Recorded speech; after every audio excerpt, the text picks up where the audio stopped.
reason, this is a seat we're going to win. We're going to win it for a variety of reasons. First of all, you have a phenomenal candidate, great energy, enthusiasm, complete commitment to this city. He's been associated with it for many years and is now on the brink of becoming the local MP. I came here 2 years ago and I saw the beginning of a campaign beginning to take off, and Sandy deserves a lot of the credit for that. And the other thing which the Liberal Dems do well, we build up from the grassroots. We don't just come parachuting in from on top. There's an enormous amount of work done by councillors around here, building up a base in the city, commitment to the local community, and that's what we're building on tomorrow. So we're going to break through here. The other reason is what's happening nationally.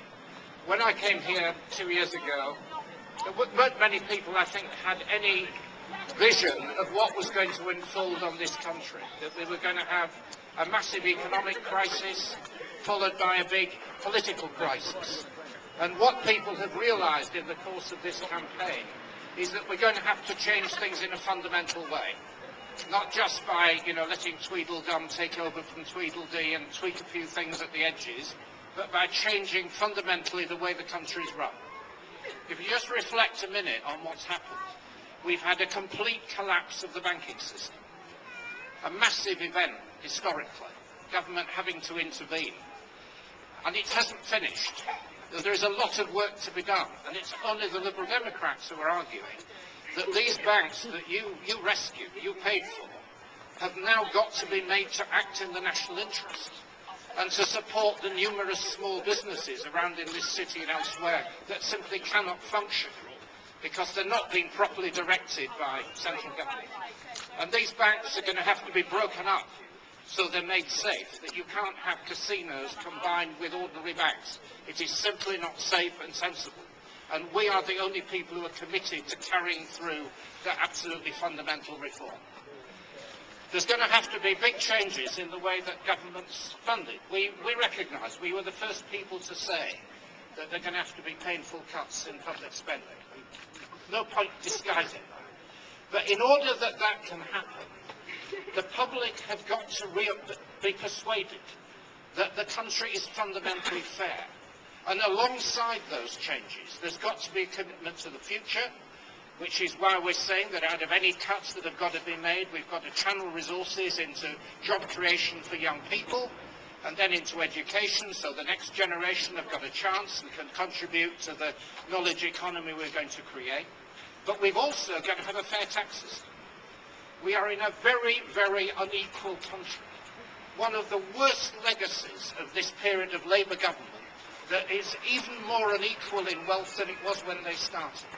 And we've got to tackle that. And that's why we're saying that the really wealthy people in this country who've done extremely well out of this boom period have got to contribute more in tax. And we've got to stop the abuse of the tax system and the massive tax avoidance that goes on through companies and individuals. And they're going to have to pay more in order that taxes can be cut on ordinary families. And one of the central planks of our campaign is that people on low incomes have got to be lifted out of tax altogether. Nobody pay income tax on the first £10,000 of their income. A real incentive to work and basic fairness.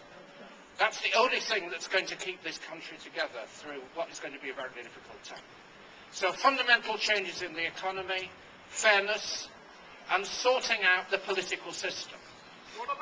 We have a political system that no longer works. Parliament has become discredited. We've had members of Parliament abusing the system. I won't name names here, but there are a lot of them. And it's got to be cleaned up. We've got to also deal with the fundamental system of corrupt party funding, something the Tories don't want to touch.